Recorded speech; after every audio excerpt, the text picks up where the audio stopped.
I think as an industry, financial services in general isn't the most gender diverse. Sure. Because when you think about it, and going back to, when I was speaking to all the sisters at our mosque, very quickly you realize that financial planning is just about what your goals are and what is it that you're trying to achieve. And a huge part of that, your faith is central to that. Wanting to be a financial planner and Islamic finance is a big part of how I want to deliver that. In today's episode, I'm joined by Fahan Ibrahim Hashi, the founder and the CEO of Nisa Invest, a financial platform that helps Muslim women to navigate major life events. Fahan shared with us her journey, starting off in financial services working for a major US investment bank, and how she took those experiences and applied them to what she's doing in the wonderful world of entrepreneurship today. This is a really interesting episode for anyone who's looking at making what can be quite an opaque black box of personal finance and introducing some transparency, figuring out how they should be managing their money, especially in a way that aligns with their faith and their beliefs. As always, I'm your host, Arib Siddiqui, and this is Muslim Money Talk. Before we begin, we actually noticed only about 10% of you are subscribed to the podcast. So if you like what you're listening to and you want to hear more from us and see more things Muslim and money related, then please consider subscribing and, of course, leaving this episode a like and share it with your friends. Leave us a comment or a review because it really, really does help us out and help more people to find us. Thank you. Now back to the show. Assalamu alaikum. Fahan, how are you? Alaikum salam, I'm good. Welcome to the podcast. Welcome to the show. Thanks for having me. I was really excited for this one because we've not yet had a Muslim woman on who can really talk to the issues that women face when it comes to personal finance. I guess there's so few and far between in Islamic finance. So thank you so much for agreeing to come on and talk to us. Mm-hmm. So your story is very interesting, but also there's so many parallels with the Islamic finance founder's story. Mm-hmm. You were in financial services in the conventional space. You became disillusioned with what you were doing in your very high-flying, successful career, mashallah, and you decided to throw that all away to start up Nisa Invest. Yes. Which, as you describe it, I believe it's a financial platform designed with Muslim women in mind, helping them through the major points in their lives. Mm-hmm. Is that correct? No, that's exactly it. Okay, amazing. So tell me the journey. How did you get started? What did you do at university? Yep. So I graduated university about 10 years ago, studied business at King's. No way. I would say, definitely personal finance as like a field. I definitely think it got sparked studying microeconomics when you are in class learning about how irrational human beings are when we make decisions. And also around that time, auto-enrollment started with pensions where it became you'd be automatically signed up to your pension. So before then, you had to opt in to a pension? Exactly. Mm-hmm. In the UK. It started to be rolled out around that time until it became something that's mandatory. Okay. Mm-hmm. Okay. Very interesting. So you did that. And then I believe you went to UCL. Yes, to continue studying policy, focus more on public policy, economics policy. Okay. Really just out of interest. I think that's probably the best way to choose a degree, just to study something just because you're interested in it. I think around that time I'd already done a couple of internship in investment banking. So I knew that was where I was going to work full time. Oh, you'd already done an internship? Yeah. Had you? And that was at City? That at the time it was just at NatWest. Okay. Yeah, back when it was RVS. And so I just kept interning until I got the role I had at City, which was the one that I started full time. Okay. I think, I don't draw too many parallels with what I was studying at university with what I ended up doing for my day job. Hey, I did physics at university, and I ended up in management consulting for banks. I think it's naturally when you grow up in and around London, it seems to be where everyone gravitates towards. I think it's just the main way of making money. Were there people in your family who worked in financial services or? No. And I would say, actually, if you'd asked me, like right when I finished school, can you name 10 investment banks or even 3 or or even one, I probably wouldn't have known. But I think at university, I was part of the societies. I think competitions are really good because everybody's a bit more relaxed, just trying to, by everybody, I mean also the people running the competitions, like when companies come and visit. So that's exactly how I came across City. They'd come to King's, they did like a M&A case study. And with that, then we did something at the offices. And once you visit one or two, you start to develop a network. And you're just trying to get the internship, and then you do the internship just to get the full-time job. Right. So it was almost, I feel like there's this thing within the London universities, the UCLs, the Kings, the Imperials, maybe not the SOASs of the sorry, we have someone in the room from SOAS, but maybe not the SOAS because they're a little bit more of a hippie uni. But the banks really comment. I think they do their milk rounds and they really push these things. Yeah. But you mentioned competitions. What kind of competitions are they running? I used to run them as well as in our team. It's really just like a case study, see how you can understand. So different parts of the bank run different ones. So if you're in sales and trading, maybe you might do a trading game. What's an example of a game? A trading game is like, I think it's similar to poker probably. And I don't know the rules of poker, so I don't know how to explain it. But it's just to see how you respond to risk. Okay. So you're given some money to manage, some pretend money. Yeah, exactly. And it's like, okay, this event has happened. I don't know, there's a hurricane in South America. Yeah. Right. Okay, what are we doing? Where are we moving the money? What are we investing in? That's actually bringing some memory back. So, for example, they might say there might be like currency themed ones, or you might have commodity themed ones. Exactly. Okay, very interesting. So you find yourself in City.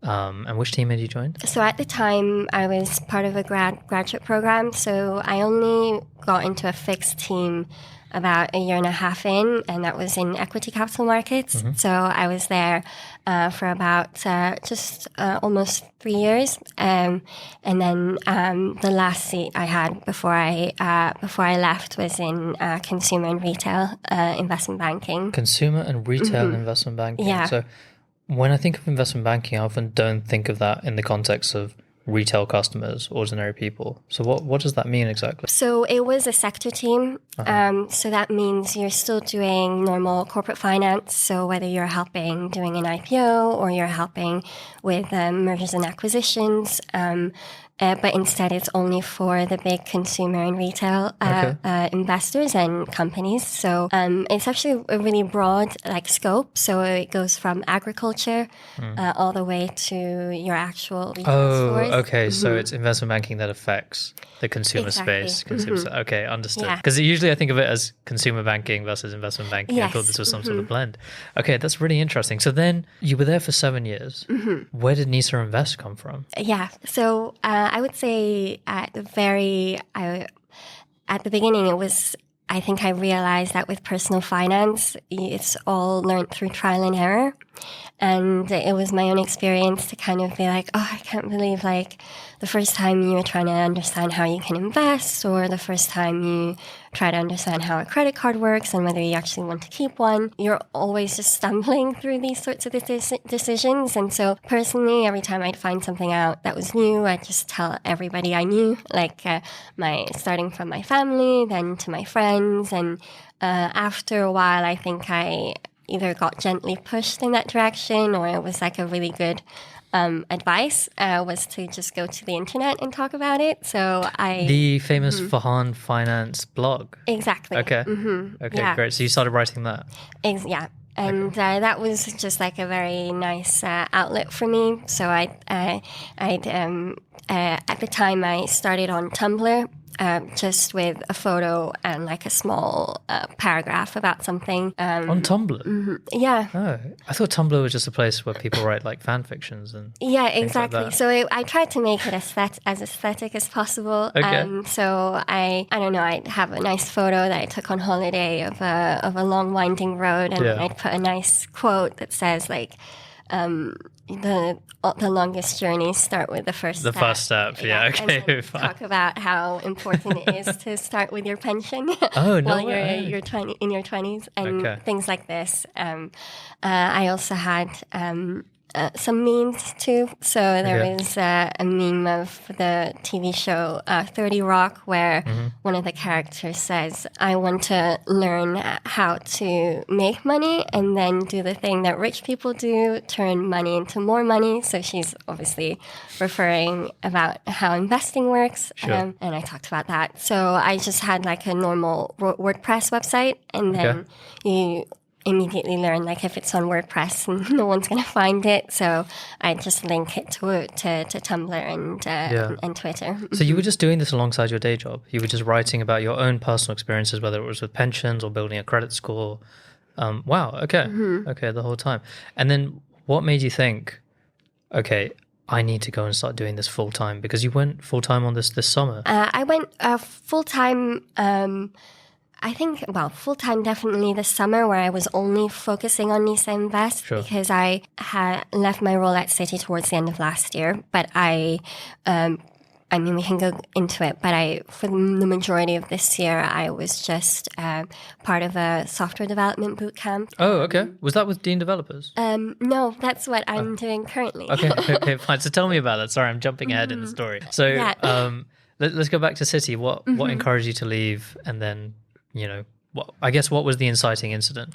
What made you think this idea is now getting so strong in my mind that I need to leave and do this? Yeah, no, that's a good point, because you want to be somebody that actually responds to things that are happening around you. I didn't want to be the type of person that just ignores a very pressing need in our community. And so you can imagine by the time, you have friends and say, oh, what's your Instagram? And I'm like, well, my Instagram is Fahan Finance. I don't really use it. It's just for my personal finance stuff. So I had like friends who connected with me on it. And you can imagine I started the blog maybe in I got the domain in 2016 because I'm reminded every year when I have to refresh it. Yes. But I got it then and I wasn't like super active on posting until I picked it up again after COVID. And then I was like, okay, let me actually make a go of having like a blog where you post. And I was actually more interested in getting started again on YouTube. But I just stuck to Instagram to start with. And a friend of mine at the end of 2022, she started a sister's circle at my local mosque. And it was great because it's like on a last Friday of the month, you're just kind of with your friends, and we just reflect on a particular topic that someone's a real expert in. So we had someone, one of the sisters, who's like maybe an artist full time. She did like a workshop for us. We had like mental health counselors run a session for us. Really nice. Okay. So people talk about the thing that they know very well. Yeah. And so for me, she sent me a text saying, oh, maybe Fahan, you can talk to people about personal finance. And so that was really the first time that like I was standing in front of a group of people who I might not have, not everybody would have known me as someone. Because before it was your friends reading your blog or your Instagram or seeing your YouTube videos. But this was a group of strangers. Or even just anybody that I became really adept to finding out, getting people to talk about money. So my favorite question to ask anybody is, oh, what are you investing in at the moment? And that's not like an unusual thing for someone who works in finance to ask you. And I think that was always a great way to get people to open up. Yeah. What was the typical response? I mean, we'll get into this more later on, but the typical, I guess, Muslim 20-something woman, what are they investing in? I would quite literally ask anybody. So not just my friends, but I could tell you the best answer I ever got was from one of my colleagues that it was at the height of 2021. And he said to me, oh, all my friends are investing in index funds, but I have student loan. So I'm going to focus on getting rid of that first because that okay. will mean that guarantees me a return. And I was like, A weirdly responsible answer from someone in the financial most services. responsible 22-year-old. But then, since then, I've actually gotten even better answers. Okay. I updated it recently of students who work throughout uni to fund their living expenses, so they minimize any debt or not take debt at all if they're able to get scholarships, which I know is a really privileged position to be in. And then they, invest using Moneybox on various different asset classes, and as part of a balanced budget. I think that's probably the best answer I've ever gotten. And then in between, then you just reveal people's priorities. Yes. So some people actually, a friend of mine said, actually, Fahan, I'm really focused on finding better ways for me to give back. For example, or other people are saying, actually, I'm trying to save money so that I can go back to university. Okay. And that kind of just opens up what it's the actually real kind of means. Short-term versus long-term goals, and you don't need to just be putting your money into growing something. It's much better if you're saving for something in the next 5 years to actually put that money away, towards something, whether it's education or a car or a wedding, whatever it might be. Okay, so take me back to that. So you had the Mosque Sister Circle. Yes. You stood in front of people, you spoke to them. The feedback was good, I assume? Definitely. And I took inspiration actually from university. I was lucky enough I wasn't super into entrepreneurship then, but I definitely like to follow entrepreneurs and follow their journey. So the founder of Innocent Drinks. Innocent Smoothies? Yes, exactly. No way. Richard Reed came to speak to us at university, and he was telling the story of how they did their present, maybe, I don't know, like a pop-up, and then they had 2 bins, and they asked people, should I do this full-time, yes or no? And then I think the bin that was full of yeses. I wasn't that forward at the time. But Wait. So he did a pop-up. Did he have smoothies on a stand or something? Yeah, exactly. Was he a student? No, because he was, I I think he was at McKinsey. I think he was a consultant at McKinsey. Yeah. But I guess he was having people trial his product and then put your answer in a box anonymously. Whether they should go and do this full time. Gosh, that's some interesting marketing tactic. Yeah, I'm sure he'd already made his mind up to which direction he was going to take. But yeah, that's very interesting. Yeah, but I did want to come away with something. So I gave out cards that just said, what else would you like to know? And what did you take away from it? And people were like... and I still have them, like a stack of about 50 cards of all sorts of questions. And if the pressing question is something like, how do I start investing? Or the pressing question can be what should I do about my pension? To me, that I remember when I had those exact questions, and then also studying it at university, how important it is to be able to take ownership of your future as early as possible. Sure. I just thought to myself, wow, I'm getting permission to talk about this for as much as possible. So at the time, I was just really, encouraged by it. This was February, so I was... This year? In 2023. Okay. So you can imagine from then, 6 months later, I was doing it full time. So what was it? Was there like a aha moment, or was it a culmination of everything you had done plus the Sisters Circle, and then you said, okay, I'm going to leave City and I'm going to give this a go? I think so. I think when it starts to... I can tell you, once it starts to encroach in what you actually do for your day job, and then you start to think it's not that huge of a leap. So if I think about Fahan, who was working at City, around that time, about actually a year before then, I started to cover modest fashion within consumer and retail investment banking. That's interesting. So talk to me about that. So that was the bank was investing into modest fashion? No, as a banker, I was just covering it like as a sector, just like just doing research on it. Exactly, exactly that. Making a really big PowerPoint on the topic. Wow! And so I had over the summer, I had an intern, and she was also Muslim. Actually, she was. No, she was a full-time analyst because we finished it around October, but I had interns help me over the summer. And it was just a response from kind of what I was seeing, the growth of like micro-influencers and how I thought really big companies were very focused on how Gen Z consumes, like in terms of the types of targets we would present to big corporates. They were interested in some of the most like really niche topics. And then I thought to myself, actually, hold on a second. Modest fashion is not niche at all. It's a huge sector. It's a huge sector. So I thought, I wonder how, I was like genuinely curious about it. And thankfully, I mean, I've always had like great support at Citi. And I just mentioned it because I wasn't really covering luxury or fashion. I just mentioned it to one of my bosses, and then he said, "Oh, Fahan, you should. That's actually really interesting. You should." Your boss really encouraged you to go for it.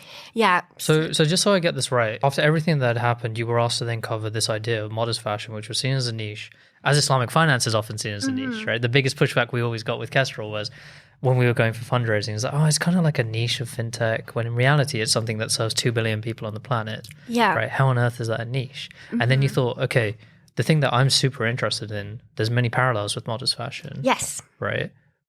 You spoke about it with your boss who actually encouraged you to perhaps pursue this. To pursue me actually looking into modest fashion, as in I see. to actually spend my time making this presentation. Okay. And yeah, just to fast forward a little bit, that's when I kind of learned all the statistics about the Islamic economy and about Generation M and how it's going to grow to like almost 1 billion. What's Generation M? It stands for generation like the Muslim millennial. And does it? Is that what these banks are calling us? Really? The millennial Muslim? Yeah, I mean, you start to see actually there are like demand side factors that are fueling the growth of the Islamic economy, and also from the supply side. And so, yeah, we that was great for me because like I could interview my friends and ask about it. And the overwhelming thing I realized was that maybe my generation, when it came to modest fashion, we kind of put up with having to mix and match our clothes and trial, like go on into shops and not really finding things that are suitable for us.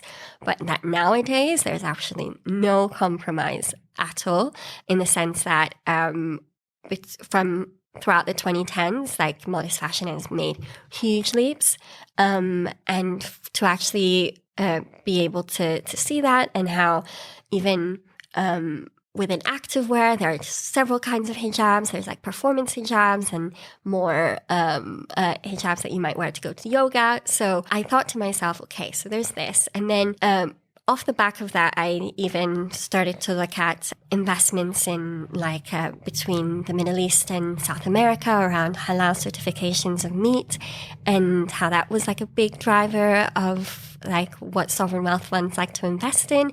And then I said to myself, okay, Fahan, you're not a foodie and you're not a fashionista. Like, you actually have a passion for financial services. And I thought, this could actually be something that I could pursue. But Citi almost became like a training ground where you were doing all of your macro research, your total addressable market, because modest fashion is basically the same. It's a very similar target market to Muslim women interested in Islamic finance, in financial services. So, so many parallels there. I would say, definitely. And the thing that, like, you talked about, like, events that really make you think, oh, I don't want to be doing what I'm doing now. I'd rather be doing what someone else is doing. I remember I actually had a call with a client that was the Turkish modest fashion firm. Oh, Modenisa. No. Oh, you can't say the name. Okay, sorry. Yeah, and they were I was the CEO and the CFO, and we were just chatting, and we had one of their investors on the call as well. And then one of them asked, "Oh, but Fahan, who covers modest fashion at City?" And then the other one replied, "Well, Fahan, obviously, just me." And then I just thought to myself, wow, I would so enjoy doing what you guys are doing. Really? But in financial services. Exactly. Mm-hmm. Gosh. And that's when you thought, I'm going to hand in my notice and do this. I think at that time I was thinking, oh, there are many interesting things that I could be doing. Sure. And, when you join investment banking, I think it would be naive for anybody to think, oh, it's forever. Like, you already are primed to think about different exits and what you could be doing. And But a typical exit's entrepreneurship in investment banking? Because I know, people sometimes go in-house or they go work at one of their clients, but to start up your own thing in investment banking, does it happen that often? Yeah, I did have, let's say, role models. Sure. Definitely. I remember one of the individuals that interviewed me at Citi is now running his own startup. So I definitely had There were people you could follow, whose examples you could follow. Yeah, and then, I think, so it wasn't outside of the realm of possibility. Mm-hmm. Okay. And then since it's so funny because I used to say that what I was doing in kind of hushed tones to my previous colleagues, or someone maybe lingering conversations on LinkedIn with university students. And then I'd always find it so funny when a few of them would say to me, "Oh, but Fahan, that's why I'm joining investment banking, is so that then I could go and do my own thing." Really? Okay. Well, I mean, look, it's got all the hallmarks of a good founder story. You went to a prestigious university, you went to a place which has a great brand name, you gained the experience in something very similar, and then you went off to do your own thing, which makes you hugely backable, not just from a customer perspective, but as a potential investor perspective, right? So it's, much credit to you. So you basically had done a lot of the groundwork, part of it by accident, partly because of your own interest, and then you thought, I'm going to do this full time. Yeah. Okay. So what, you just handed in your notice and off you were? Yeah, exactly. I was overdue a bit of a break. So, okay, fine. How did your family react? Super supportive, I have to say. That's probably the thing I was saying the first 6 months after. I was my family's super supportive. And I think they were super supportive and encouraged me to start the blog in the first place, actually. Wow. So it wasn't even that surprising that that's what I wanted to focus on. You struck me as like an eldest sibling. I don't know why. Okay. I'm proud of that title. Yeah, one of the elders. I have an older brother, but eldest sister. Okay, fine. I think there's a pattern amongst all the people we've interviewed so far. They all tend to be oldest or the oldest of the girls or the oldest of the boys to strike out on their own and do something. Okay, gosh. So everyone was super supportive, and forgive me for asking, are your parents first-gen immigrants or? Yes. Okay, so usually there's quite an immigrant mentality against entrepreneurship and against doing anything that rocks the boat, but it sounds like that didn't come across for you. No. Okay. No, I wouldn't say. I think, and I mean, I had a pretty straight-laced story up until then, and I just knew I'd be learning so much that, it'll be worth the investment. Exactly. Okay. Mashallah, incredible. So I have all these questions for you, right? As someone who's in Islamic finance ourselves, and we're not gender specific, but when we talk to a lot of women, something like 45% of our user base right now are Muslim women. We often hear that they feel a little bit like Islamic finance is a very masculine industry, and that all these guys out there, us included, are very masculine focused, and they often don't feel like there's a space for them. Is that the feedback you're hearing? I mean, when I think about money, it's it can be a taboo subject talk about anyway. That by the time, so whether you're male or female, like, you have to be you can't just talk about money with anybody. Like it can be quite a tough topic to bring up. So, I mean, to answer your question, I mean, I think as an industry, financial services in general isn't the most gender diverse. Sure, it tends to be quite masculine heavy. But why did you choose to focus on Muslim women on their own as opposed to Muslims as a whole? Yeah, I mean, I think to answer that question, I really felt like I had to respond to and really cater to like the fact that Muslim women were the one that asked me to do this, and so I just went back to those conversations, and I thought to myself, you know what, there is financial services. In general, as an industry, the margins are really, really thin in terms of how you gain somebody's trust. Like, it's not something that you can cast a wide net and just immediately loads of people are going to trust you. So I knew that it was going to be tough anyway. So I just thought to myself, let's just pick up from the conversations that I was already having. And at the time, it quite literally looked like just on Sundays, I'd go to a coffee shop and invite someone who wanted to just chat to me. Okay. And that I was doing for a good year before I left city. And, and then I would have some of those sisters recommend me to others. And it was, and then at the time, I actually thought to myself, if I could imagine the best sort of experience someone could have with financial services and with a financial planner, that's what I wanted to deliver. So it was more of a way for me to be able to do this full time. So I knew I wanted to do it for Muslim women because Muslim women had asked me. But I knew that in order to do that, I'd have to do a lot of work myself. Sure. So it was more a lot of it. How do you get Fahan to become a financial planner? And that's kind of what I went and did. So you took a financial planning qualification? Exactly. I presume. Okay, Yeah. wow. Was that the first thing you did after you left? Yes. Okay. As in, I took a bit of a break, changed it from Fahan Finance to Nisa Invest, where Nisa means woman, just to, a nice line of demarcation. And then went back to the drawing board about what it was actually going to be. And then I knew I knew that I had evidence that I wasn't going to get bored of the topic. Sure. So I knew that, I could take my time in startup speak. That's not really, you have to move quite fast, but still I knew that I needed to get the qualifications I needed to get. Of course, it's so important. Like you said, trust is so important in the space. Yeah. And it's very important to have a personal qualification if you're going to be doing what you're doing. So tell me, what exactly is Nisa Invest? What do you guys do? Yeah, so I mean, Nisa Invest is a place where you're able to plan for for the very long term, and it's financial planning for each of your life stages. I realized quickly that, and this was actually from also a research piece that the Department of Money and Pensions did about like the financial capability of UK adults, and they found that the time that you're most able to engage with people on financial decisions is when they're going through some type of life stage. Really?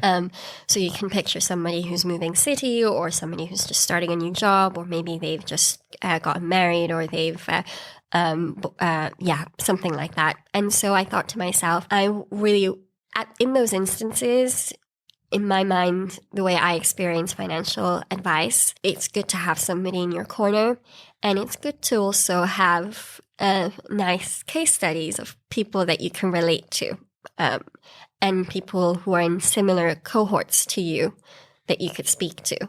And so that's kind of what I wanted Nisa Invest to solve, that problem of being able to make those sorts of decisions with confidence. And the idea of like doing what you can and focusing on what you can control and just seeing exactly how much you can control and tackle these long-term decision making. So you're a platform that helps Muslim women deal with these major life changes, whether it's starting a job and signing up to a pension, maybe it's saving for a first home or a car or getting married, all those sorts of things. You help coach them through that. And no, exactly right. Okay. And I think a big part of it, I think, is the one-to-one experience or that is required. Fine. But I think there's so much good content out there, and that's a huge part of what I wanted to do. That's why I started it out with a podcast as well. I think, of course, co-host of the Nisa Invest Tea Talks podcast. Yes, exactly. Yes. So that's a big part of it. But I think software tools that you feel like you can actually use that help you make these decisions. I just want everybody to, if someone asks you, what's your financial plan at this very moment, you cover the big topics. So few people can answer that question. Yeah. Right. Even as you go to someone and say, what are you investing in right now? Right. I think people are like, firstly, it's like, why are you asking? Secondly, I think there's a little bit of a red flush of embarrassment of, oh God, I'm going to get judged on this. And I've got a pension here. Or maybe got something in AJ Bell, or I lost a bunch in crypto like 3 years ago. It's so interesting trying to engage with people in that conversation. Is that really what you're trying to do? You're trying to break down those walls and make it less of a taboo type subject? Yeah, because when you think about it, and going back to, when I was speaking to all the sisters at our mosque, very quickly you realize that financial planning is just about what your goals are and what is it that you're trying to achieve. And a huge part of that, your faith is central to that. And so, of course, I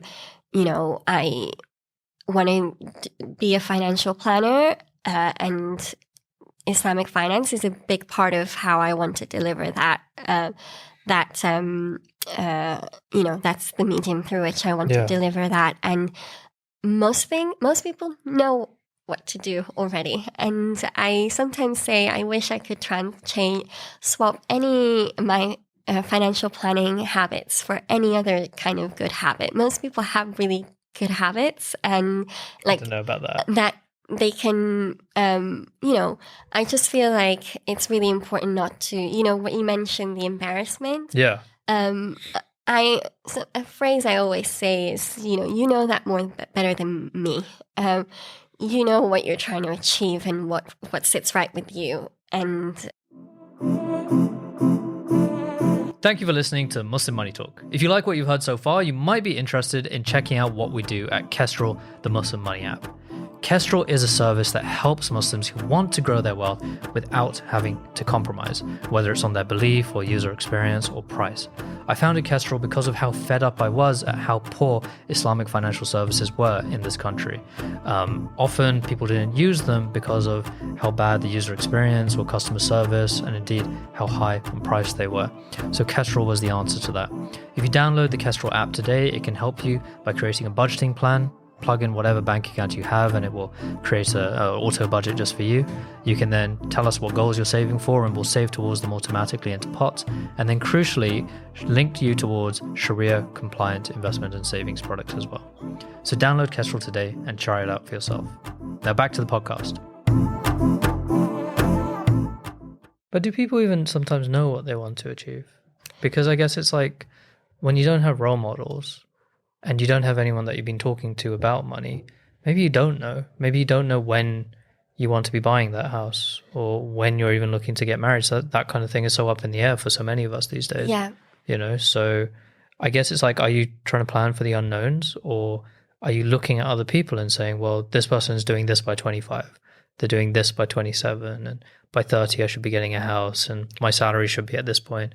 How do you end up advising people on that? What I love is now I don't necessarily have to draw from my own experience, although before I did used to draw from my own experience. I can people can talk to each other and be inspired by each other if they come to events that I've organized. What I like to say is, for example, you don't really need a reason to save. You could just be saving because it's part of a good balanced budget. And once you do, another thing I like to say is, once you have your emergency fund, the conversation changes.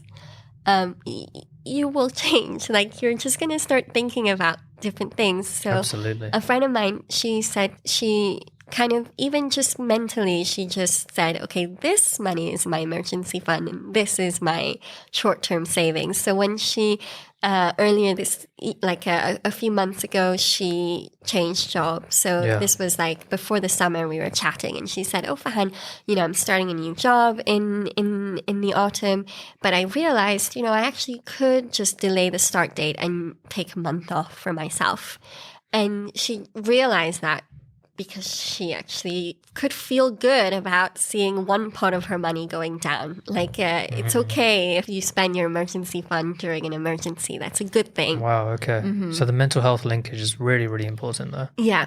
Okay, gosh. So it really reminds me of something that we used to do. We still do at Kestrl, where we had this phrase, which is invest, but tie your camel first. Yes. Right. Which I think you also bring up. I think I saw the tagline "Tie your camel," which is a beautiful hadith, where a man asked the Prophet Muhammad sallallahu alaihi wasallam, should I, just tie my camel, or should I leave my camel untied and just trust in Allah that the camel is going to be there, right, in the future? And the response by Rasulullah was, you should tie your camel and then trust in Allah, as in take account of everything that is within your control, and then everything that's outside of your control, that's what you should leave to Allah.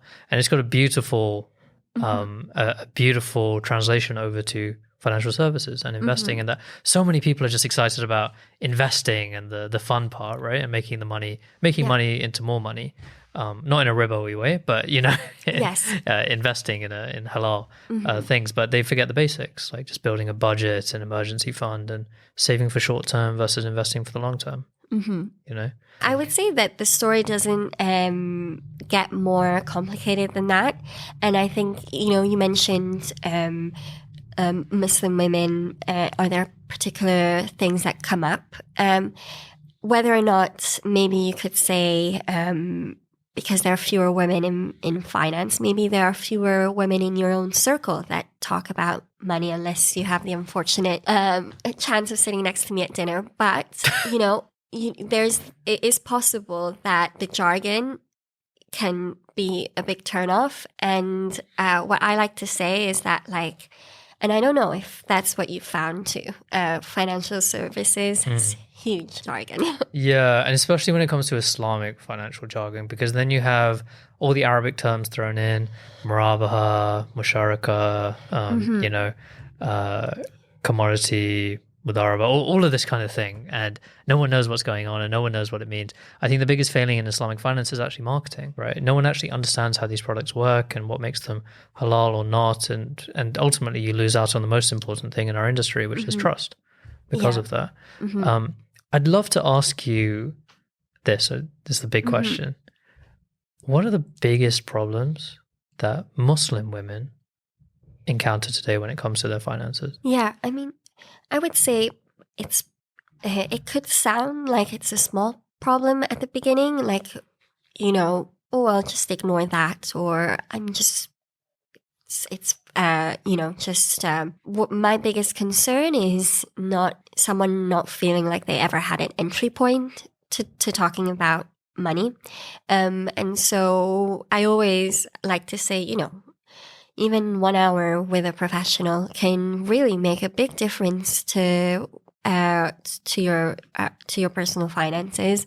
And if maybe your employer offers that, you don't know. A lot of forward-thinking employers do offer like a personal finance. So I have like many questions about that, of like how often are people even talking about their own finances and getting advice on it. I like to get advice on pretty much anything. Like if I have a friend who's a specialist in something, I'd like to ask. But even in my job, I used to have a business coach. I used to... Oh, Citi would provide that?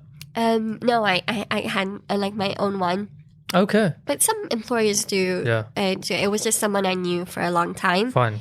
And so, I saw a lot of value even now, like doing what I'm doing with Nisa Invest. I often get borrow people's time to just talk to them for an hour, or getting someone's services to just teach me what they know. But you're saying the biggest problem really is women just don't have anyone to talk to about this. I would say that, yeah. And that's almost, I think the jargon can be really off-putting.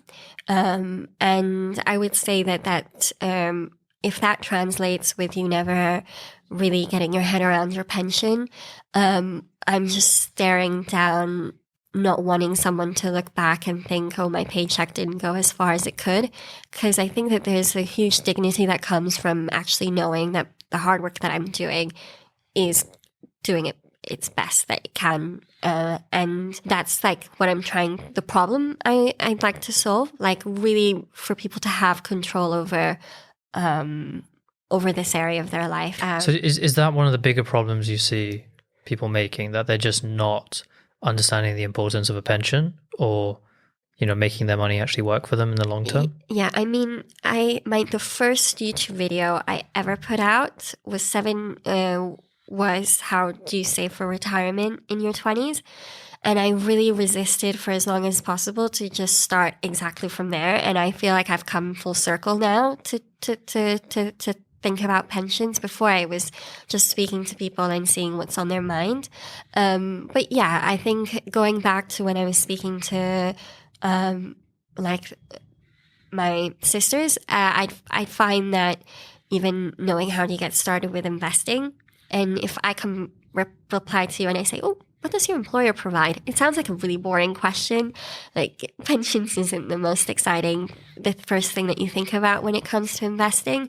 Very often is the best place to start. And I think actually, and you might have views on this, I think country differences matter a lot as well. Country differences in terms of people's backgrounds here in the UK? No, let's say British Muslims versus people in the US or people in other countries. Massively.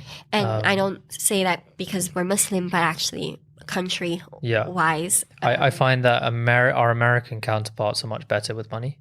They tend to have more of it. And they're much more comfortable talking about it. I've got family in the Bay Area in California, and I go there regularly. They love talking about money, right? They love talking about how they're making it, how they're spending it. And there's a larger culture around entrepreneurship and becoming your own kind of business owner and doing something, partly just for, I guess, the clout of saying that you're an entrepreneur and doing something, but also the drive for money is there. Whereas I find here, in our podcast with Abdurrahman, the founder of Pillars, he talked about how there is the opposite of an abundance mindset amongst British Muslims. Mm-hmm. I'm forgetting the term. Scarcity mindset. There's a scarcity mindset. This is great having a live audience today. There's a scarcity mindset amongst British Muslims where they think, okay, if I win, someone else has to lose out, or rather if someone else is winning, then I'm going to end up losing out, and therefore I can't uplift other people in the community, or I shouldn't do that. It's very, very competitive.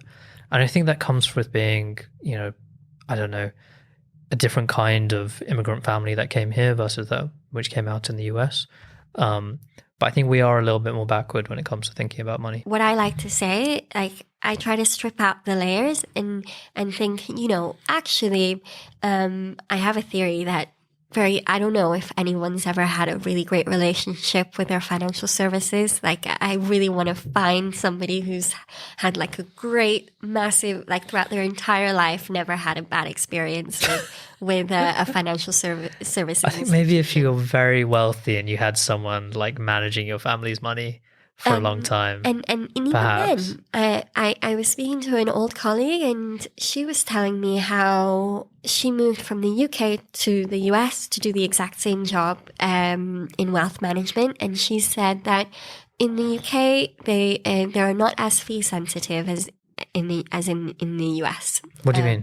Like, even if you're someone who does have a lot of money and you have somebody managing it for you, they want to call their own broker and do certain things. The idea of just giving a percentage fee to someone for huge for the AUM, that the assets they manage for you. Much easier to do in the UK than it is in other countries. I remember doing IPOs, an IPO, and this was probably my highlight of my career at Citi.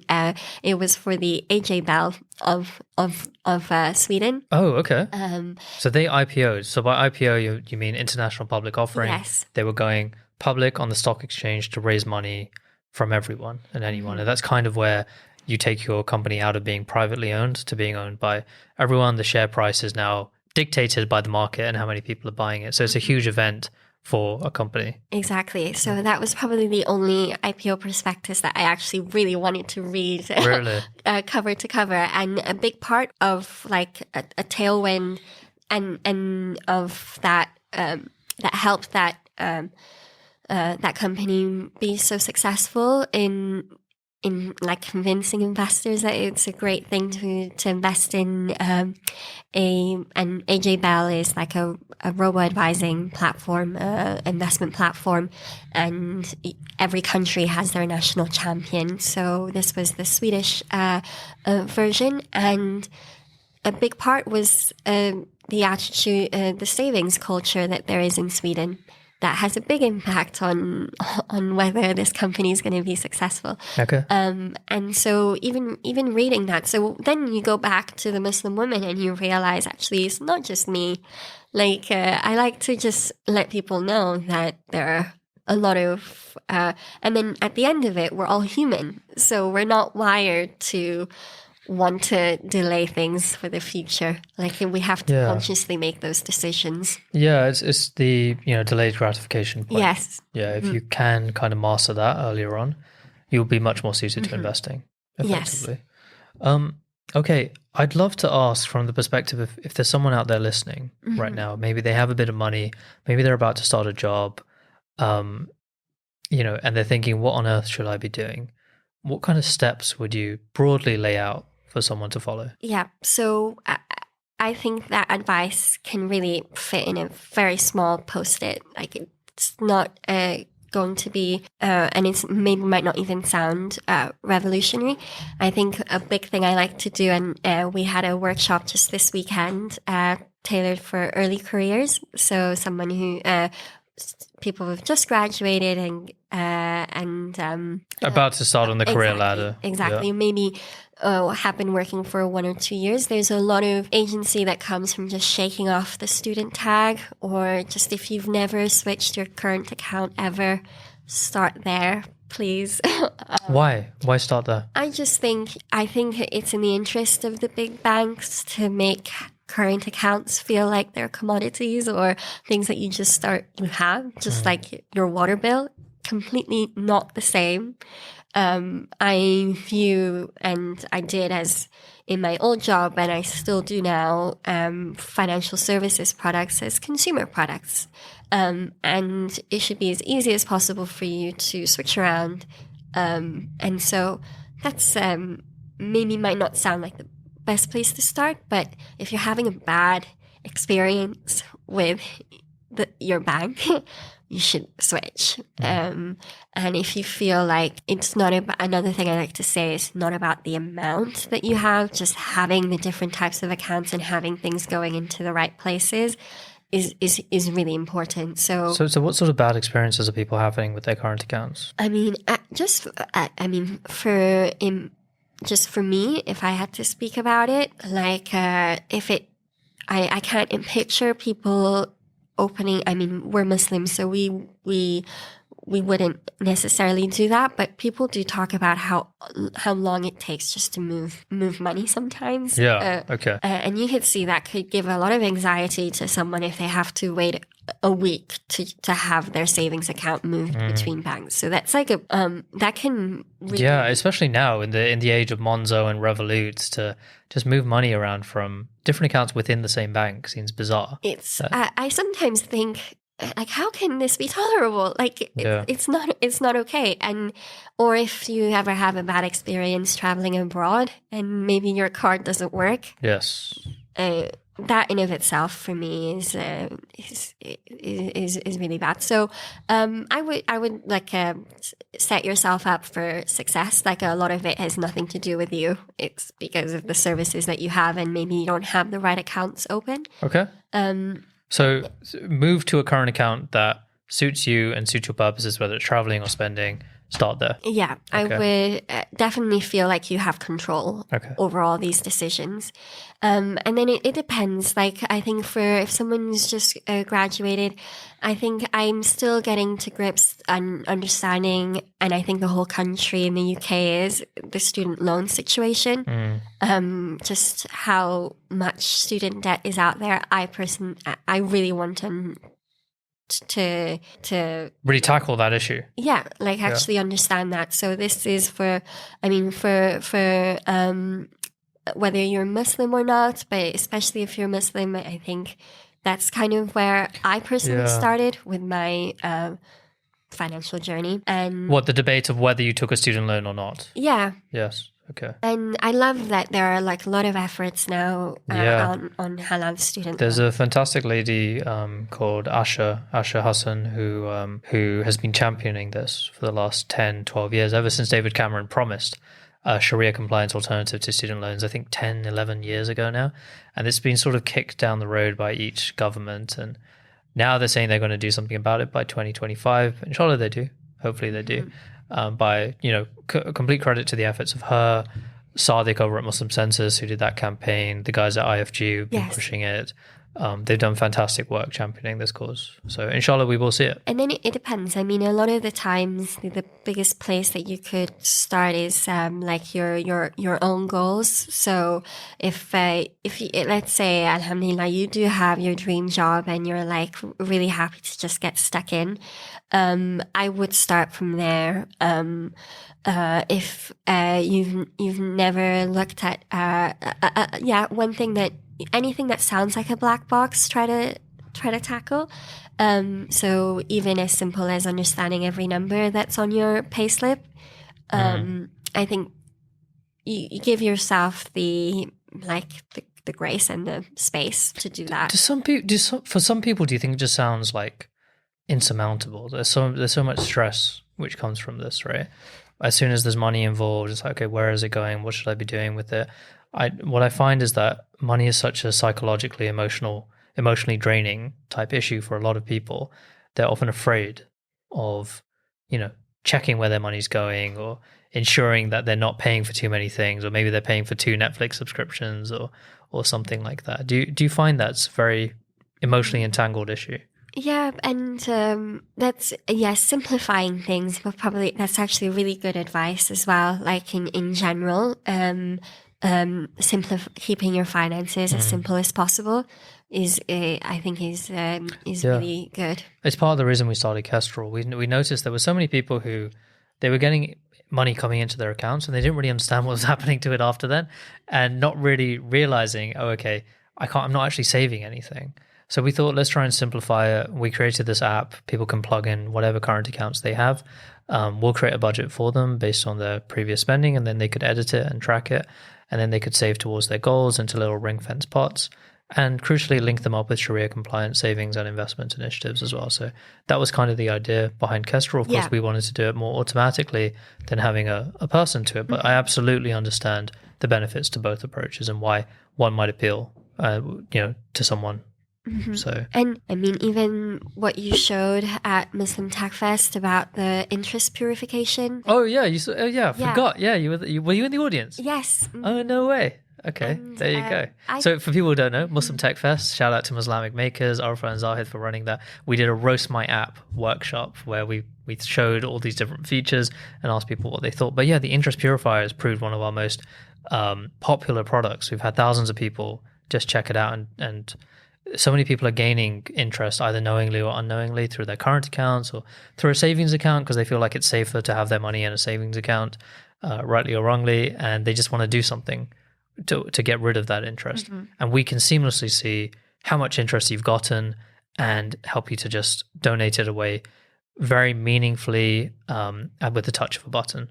So yeah, that's the future. But you think that's useful? I think that's massively useful. Oh, thanks. Because sometimes you're like, I just need to keep round figures in my account so I can tell which one's the interest. Yeah. Which you don't, you'd rather not have to do that.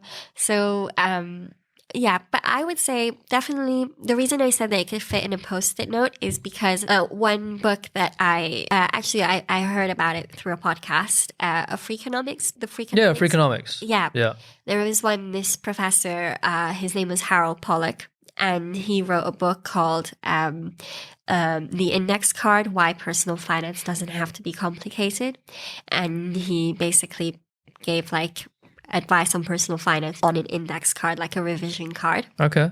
And that was when I understood that, if you are debt free and if you are able to have access to an employer matched pension, and if you have money saved up for emergencies and then investing consistently, there's not much more you could do aside from really focusing on the goals that you have, much of which have nothing to do with money, and be bold with them, and also practice gratitude. I think that's a huge part. So that was what I did, and that was the most exciting thing that had happened with Fahan Finance. I did my own version and I put it on Twitter, and he actually commented. Really? Mm-hmm. So what was, did you have more Islamically focused on your index card? Mm-hmm. Okay. And my last one was be grateful for your health and your youth and your family, because they're not going to be here forever and it's priceless.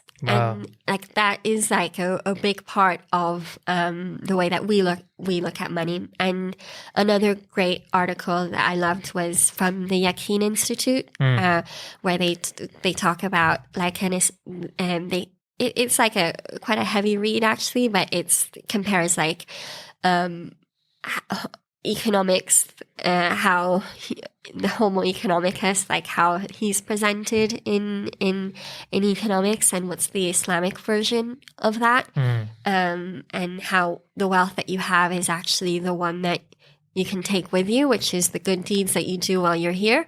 And really leaning into that, I think that can be really empowering. Mm-hmm. Okay, incredible. So we're running a little short on time, but I'd love to find out, what are your future plans for Nisa Invest? What do you want to do with it? Yeah, so I'm really, at the moment, I'm really grateful to have been on this podcast, because I'm currently on the Dean Developers Build-a-thon, which runs for 7 weeks. So I'm right in the halfway through. It actually takes place in the exact same building. So I'm going to be... Yes, it does, of course. Yeah. I'll be back here this weekend. And that's actually given me the space to sort of think less about necessarily building the MVP. And I should give a shout out to Founders and Coders, which was where I trained in software development. And that was really helpful for me, because it made sure that I was... Was that the King's Accelerator program? No, that came after. And that just came in the summer. So that's also where I'm based on an average day, working from there. From the King's University Accelerator. Nice. Okay. And but no, I mentioned that because I was able to work with a great team of software developers to build an MVP version of Nisa Invest. But now, I'm working with a co-founder. Her name is Diana, and she's staying on with me. And we're doing Dean Developers together, which is really exciting. Mm-hmm. Anything you can share from an early MVP idea? Or yeah, definitely. Yeah. I mean, I'm really focused on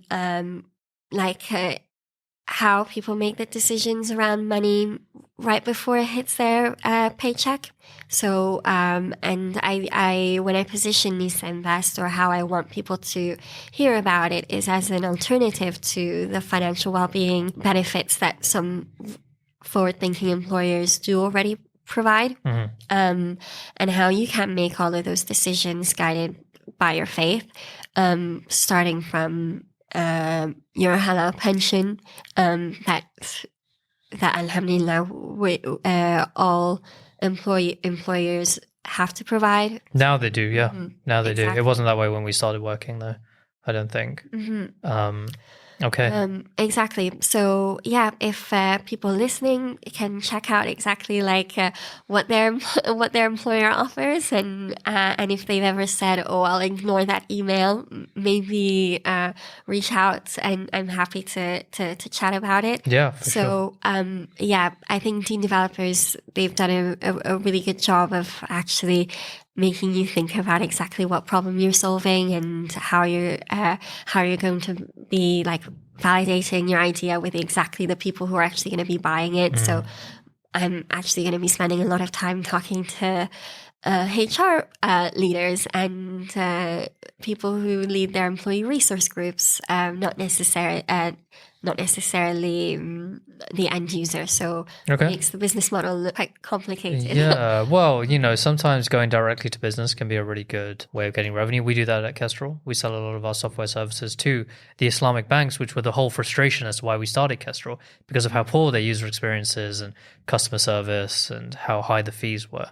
So we actually ended up accidentally building a solution which really helped them to upgrade a lot of their offerings. So we do that for banks in Malaysia and now in the UK and UAE and places like that. So yeah, very interesting, slight pivot, but still with the overarching mission of helping Muslims to grow their wealth in a halal way.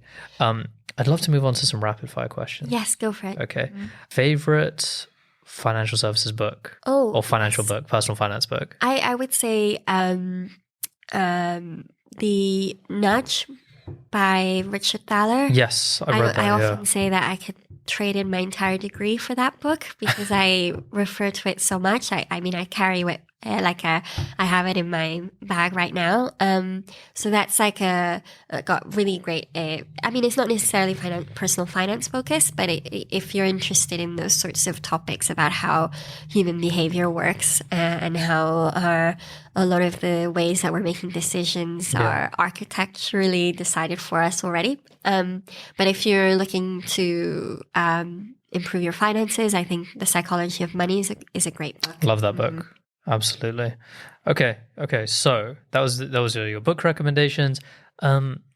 Favorite financial literacy influencer? Oh yes, I would say I can give recommendations galore. So whoever wants, for whoever will suit you. When I was just starting out, I really liked The Financial Diet. Okay. It's a YouTube channel. They've got some really nice, especially some of their most viral videos are really good.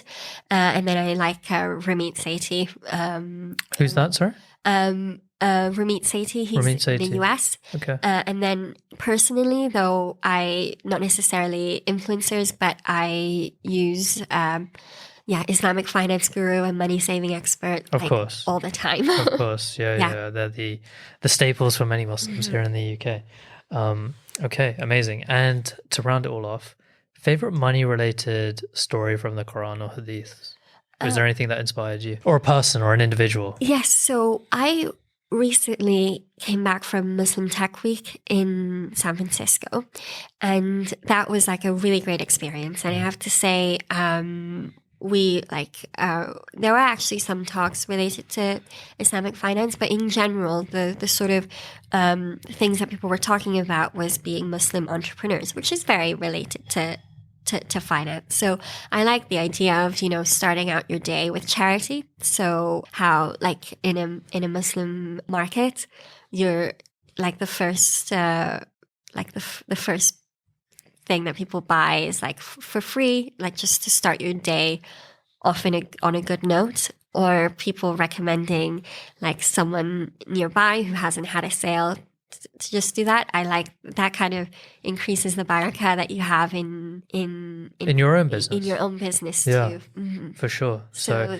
giving something away for free, or saying, listen, I've already had some customers, they haven't got any, direct them over there. Yeah. Yeah. That was like a recent one that Which is so like anti-capitalist, anti-competition. And I think so many of us working in the West, we really fall into that competition type mindset that it has to be us, right? We're going to be the only ones within this space, when, it goes back to that abundant scarcity mindset, right? Just because I'm winning doesn't mean other people have to lose. Yeah, exactly. Amazing. All right, Fahan, thank you so much for your No, time. my If people pleasure. want to find out more about you, about Nisa Invest, where can they do that? Yep. So I'm pretty reachable on LinkedIn. They can just message me, and they can follow along with Dean developers as well, because the team there, they're really great support, and they have excellent social media. So they always have a camera on us. So people should watch. Fantastic. All right, Fahan. Assalamu alaikum. Thank you so Walaikum much. salam. Thank you for listening to the Muslim Money Talk podcast. If you like what you heard, then please subscribe to Muslim Money Talk wherever you might have been listening to this. Give us a like and share it with someone who you think might be interested. It really, really helps us out.